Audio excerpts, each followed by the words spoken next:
cherchent avec foi. Ceux qui le cherchent avec foi plaisent à Dieu. Ceux qui recherchent Dieu avec foi plaisent à Dieu. En fait, je suis en train de vous dire que la foi, je suis en train d'introduire pour vous dire que la foi est une fondation indispensable à un chrétien qui veut vivre les promesses de Dieu. Alléluia. Regardez ce qui est écrit encore dans Hébreux 11, versets 32 à 34. Bible français courant, la Bible dit, que dirais-je encore?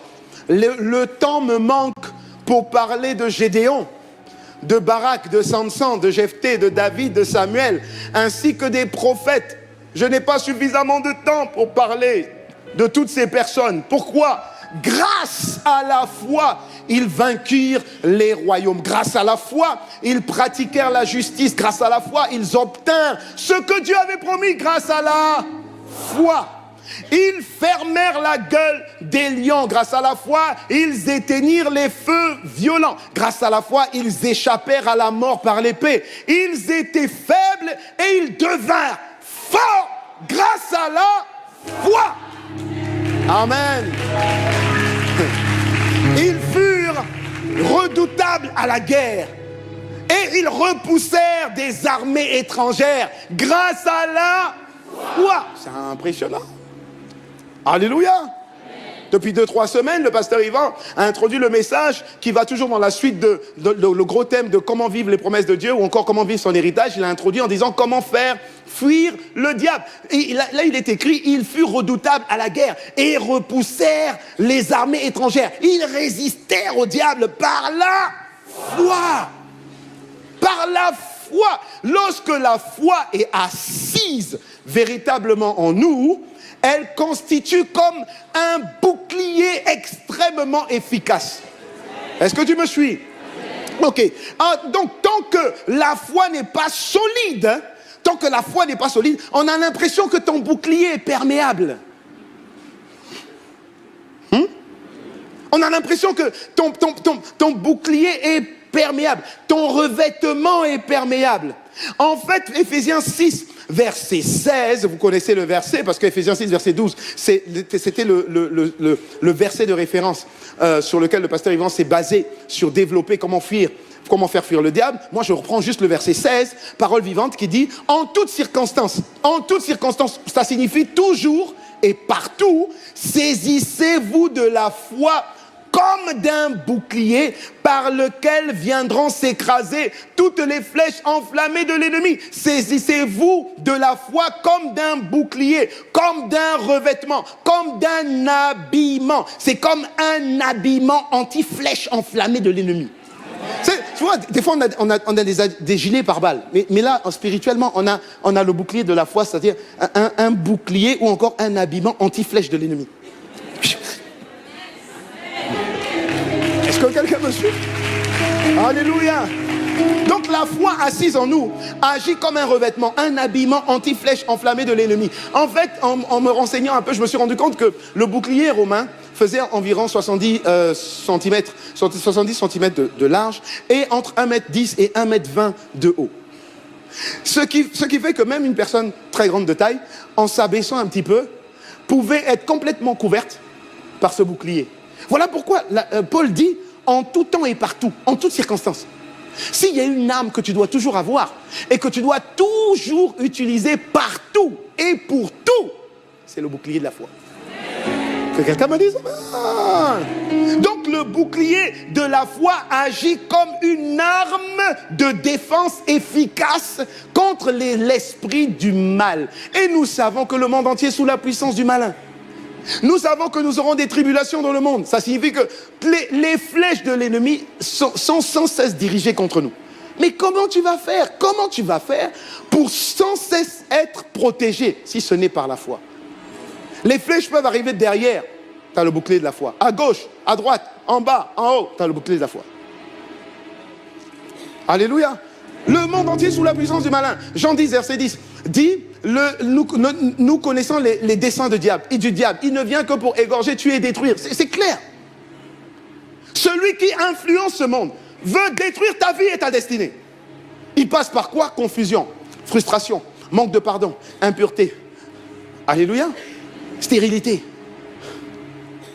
Maladie. Il a plusieurs techniques. Il a plusieurs types de flèches qu'il envoie contre toi. Comment tu fais? Comment tu fais? De quoi dois-tu être revêtu comme arme? Il dit, Éphésiens dit, en tout temps et partout, prenez le bouclier comme un revêtement. Que quelqu'un me dise Amen.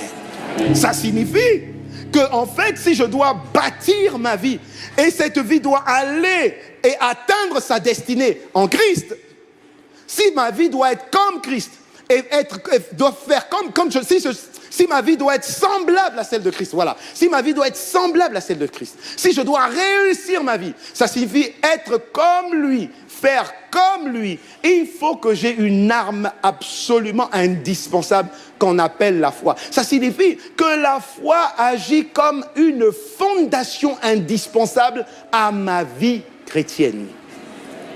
Alléluia. Voilà. D'où le titre de mon message, c'est comment se bâtir une foi solide. Comment se bâtir une foi solide pour posséder son héritage ou vivre ses promesses. Mais comment se bâtir une foi solide? Je ne suis pas en train de dire que tu n'as pas la foi. Je suis en train de dire que ta foi, est-ce qu'elle est solide? Je sais que tu as la foi. Mais est-ce qu'elle est solide? Alléluia. Parce qu'il faut qu'elle soit solide pour résister à toutes les tribulations qui vont arriver et à toutes les attaques de l'ennemi. Il faut qu'elle soit solide. Dans 1 Corinthiens 16, verset 13, parole de vie, il dit « Restez éveillés, gardez une foi solide ou encore une foi ferme, soyez courageux, soyez forts. » Que quelqu'un dise « Il faut que tu sois courageux.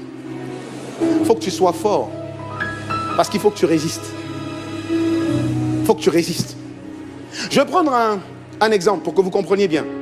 Quand on parle de solidité, quand on parle de fondement, on pense tout de suite à une maison. Alléluia, on peut penser à une maison. Ça signifie que la solidité d'une maison est fonction de la solidité de sa fondation. Si vous êtes d'accord, dites-moi Amen 2 fois. Ok? Donc la solidité de sa fondation, j'ai dit Amen 2 fois. Ok. Donc ça signifie, solidité de sa fondation signifie la teneur de son béton. Alléluia. Je répète, la solidité d'une maison est fonction de la solidité de sa fondation, donc à la teneur de son béton. Okay. Maintenant, le béton, le fameux béton, est composé de plusieurs ingrédients. Par exemple, le ciment. Ensuite, le gravier. Ensuite, le sable. Et ensuite, l'eau. Ce sont les 4 principaux ingrédients qui font que le béton sera béton. Alléluia. Alléluia. Ok. Donc, tout ce qui n'est pas béton dans une maison n'est pas le fondement de la maison. Est-ce que quelqu'un me suit jusque-là?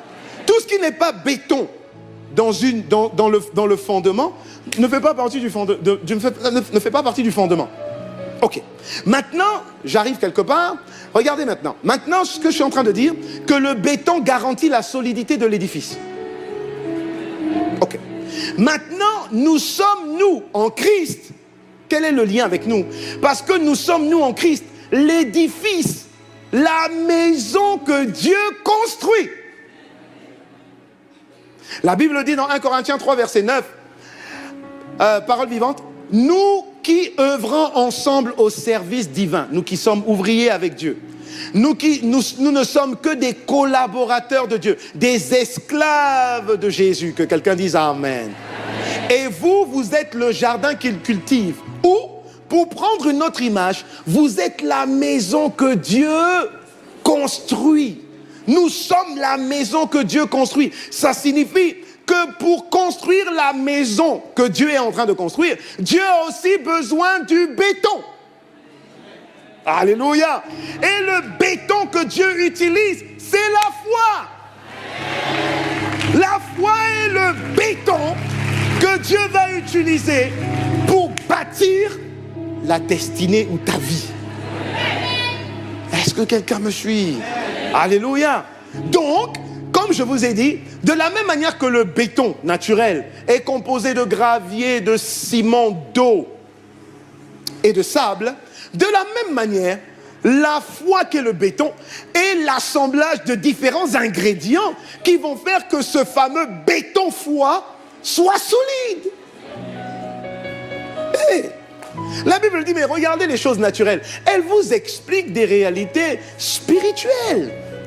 Dieu construit une maison, c'est ta vie et c'est ma vie. Et Dieu veut que ma vie soit bénie. Dieu veut que ma vie soit bénie. Genèse 1, verset 26 à 27, Dieu m'a béni. Il dit la première chose, sois béni. La première chose que Dieu a dit, la première phrase, tu es béni. Alléluia. Donc, la bénédiction doit être ma norme. Vivre les promesses de Dieu doit être ma norme. Le problème, c'est que si ma vie n'est pas bâtie, n'est pas fondée sur un béton foi, vous me suivez? Sur un béton foi, ma vie et ma maison ont beaucoup de fissures. Et c'est ça le problème. Oui, j'ai la foi, oui, j'ai la foi, oui, j'ai la foi. Oh, il n'y a pas de problème. Quand les problèmes vont arriver, c'est là où je vais voir. Parce que chaque problème qui arrive dans ta vie, vont créer une fissure. Problème, plus problème, plus problème, plus problème, plus problème, plus problème, plus problème, plus problème. À un moment donné, tu as dit, j'en peux plus de cette vie, je me suicide. Ou j'en peux plus, j'abandonne tout. C'est pas ça. Tu as une vie ridée, fissurée de partout. Je ne parle pas de toi.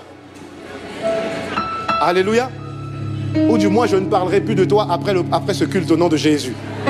Acclame le Seigneur pour ta vie. Donc, la foi est dotée d'ingrédients indispensables pour permettre à Dieu de bâtir un édifice qui est notre vie, qui sera à la gloire de Dieu. Nous sommes le reflet de Dieu sur terre. Nous sommes l'habitation de Dieu sur terre. Ça signifie que ceux qui ne connaissent pas Dieu, en voyant Dieu, connaissent Dieu. Pourquoi? Parce qu'ils me connaissent. La Bible dit, celui qui m'a vu a vu le Père. Tu vois, celui qui m'a vu a vu le Père. C'est une réalité. Pourquoi? C'est ce que Dieu dit. Si ce que Dieu dit, c'est vrai. Si c'est ce que Dieu dit, c'est que c'est vrai. Regardez ce que la Bible dit. Matthieu 7, verset 25. La pluie est tombée, les torrents sont venus, les vents ont soufflé et se sont jetés contre cette maison. Elle n'est point tombée parce qu'elle était fondée sur le roc. Ta vie sera mouvementée. Vous aurez des tribulations dans le monde, mais prenez courage. Ça signifie restez ferme dans la foi, restez ferme dans la foi, restez ferme dans la foi, restez ferme dans la foi.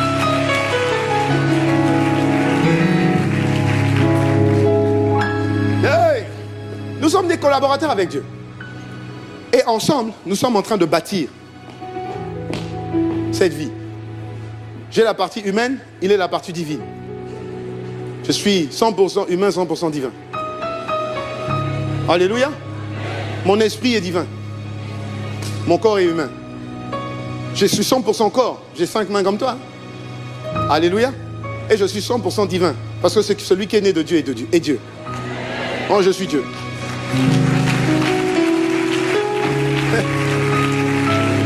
Alléluia. Alléluia. Ok. Ça signifie qu'il y a des ingrédients. Il y a des ingrédients. Tu vas vérifier si les ingrédients et le dosage a été respecté. Dans ton béton foi. Dans ta foi béton, tu vas respecter déjà si tu as respecté les ingrédients. Et si tu as respecté le dosage. Parce qu'en fonction de l'édifice, les dosages peuvent changer. Est-ce que je parle à quelqu'un? Voyons ensemble le premier ingrédient d'une foi solide. Premier ingrédient d'une foi solide, très simple. C'est quoi? C'est la parole de Dieu. C'est l'élément principal et c'est toujours l'élément qui est accueilli avec le moins d'enthousiasme. Pourquoi? Parce que les gens, c'est évident. Ah bon? Montre-moi le nombre de fissures. Pourquoi tu as autant de fissures dans ta vie? Puisque c'est tellement évident. Tu sais, ce que tu n'arrives pas à pratiquer, ce qui n'est pas révélé en toi, tu ne l'as pas encore compris. C'est pourquoi je ne me presse jamais. Ça ne sert à pas à me presser. Tant que je n'ai pas acquis quelque chose, tant que je ne l'ai pas compris, tant que je ne l'ai pas pratiqué, ça ne sert pas que j'avance. Si tu avances avec des lacunes, tes lacunes te rattraperont au moment des examens.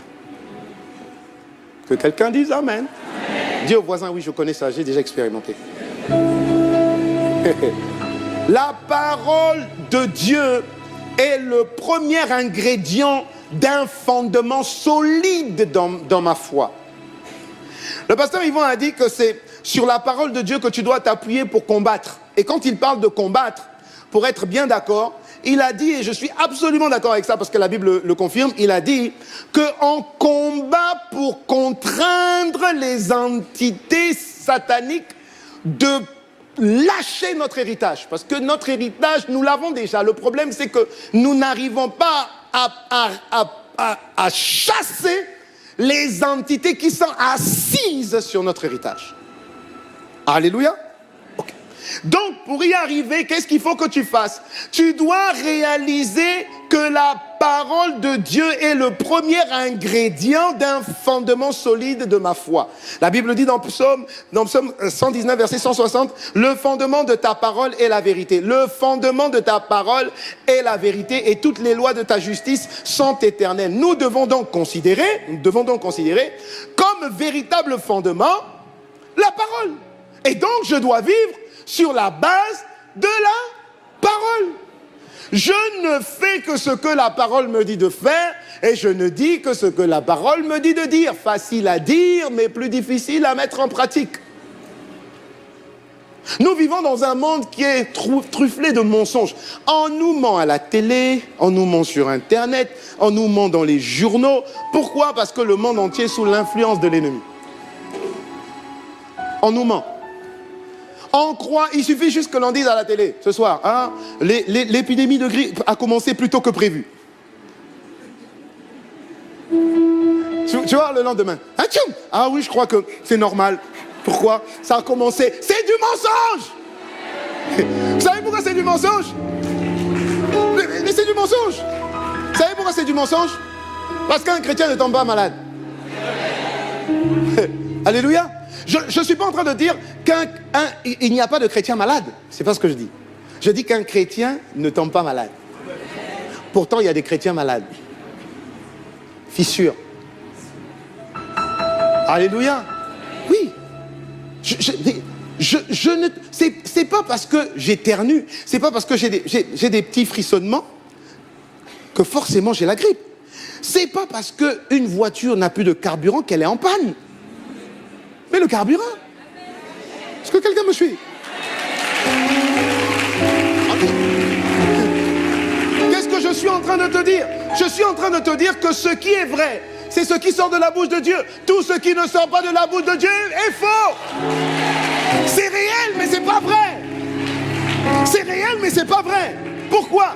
Parce que ce qui est réel a sa vérité. Alléluia. Ce qui est réel a sa vérité. Les examens sont réels. Par rapport aux examens, j'en conclus que tu es malade.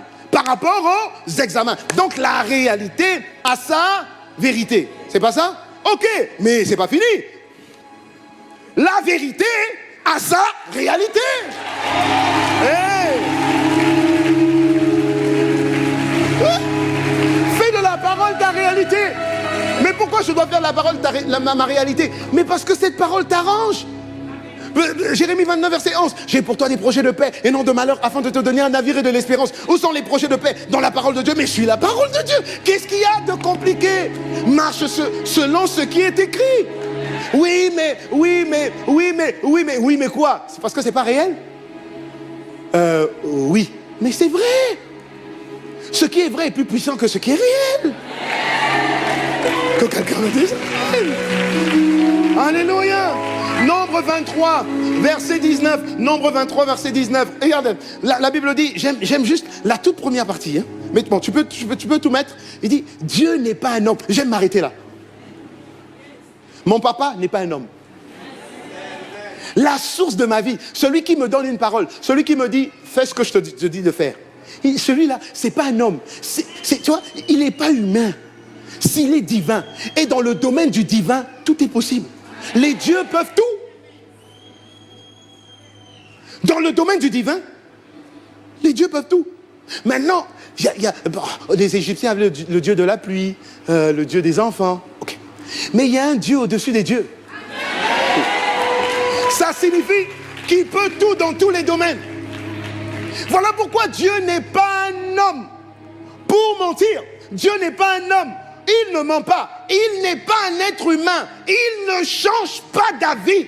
Le problème, c'est que quand Dieu te donne une parole, toi, tu restes toujours dans le domaine de la réalité et de l'humain. Donc, tu dis, est-ce que vraiment Dieu peut faire ça? Est-ce que vraiment Dieu... C'est vrai, c'est écrit, mais vraiment. Mais c'est vrai que c'est écrit, mais oui, mais Dieu n'est pas un homme. Dieu ne réfléchit pas comme toi. Dieu ne pense pas comme toi. Quand Dieu a dit, Dieu a dit. Il a dit à une femme de plus de 75 ans, tu vas avoir un enfant, ménopausé 2 fois ménopausé. Il a dit, tu vas avoir un enfant, l'année prochaine à la même heure. Elle a rigolé. Et puis Dieu a dit, mais pourquoi tu ris? Vous comprenez? Dieu, des fois, est étonné par notre niveau d'incrédulité, de doute et de dispersion. Il dit, mais pourquoi? Quelque chose est-il impossible à Dieu? Mais Dieu vit dans le domaine du tout est possible. Oh, mais dis-moi, amen. Amen.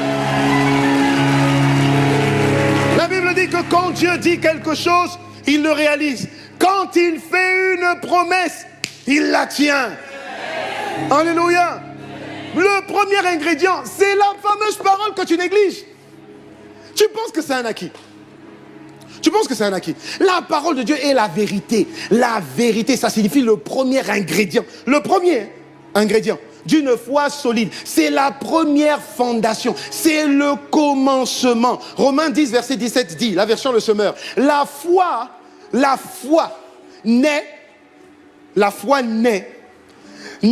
du message que l'on entend. Et ce message est celui qui s'appuie sur la parole du Christ. Ça signifie la foi vient de ce que tu entends constamment, régulièrement et quotidiennement.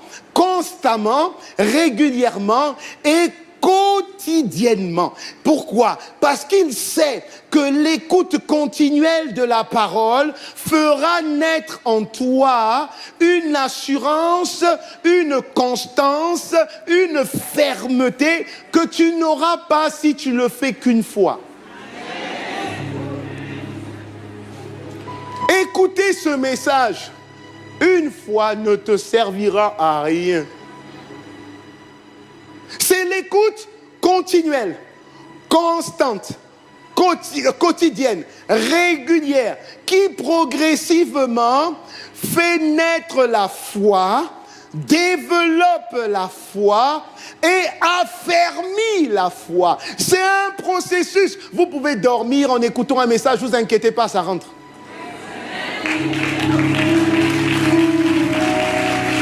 Amen. Je vous assure, toutes les promesses et tout l'héritage est juste contenu dans une parole. Je dis que Ésaü et Jacob se sont battus pour la parole de leur papa. Parce qu'à l'époque, la parole du père, c'était comme la parole de Dieu. Et ils se sont battus. Et écoutez-moi bien, celui qui a perdu est resté avec les milliards. Celui qui a perdu, Ésaü, est resté avec tous les milliards de son père. La Bible dit que Isaac était fort riche. Donc ils se sont battus juste pour une parole. Parce que même Ésaü disait, tous les milliards que j'ai ne sont même pas équivalents à juste une parole qui sort de la bouche de Dieu. Mon Dieu, mon Dieu, mon Dieu. Mon Dieu. Alléluia.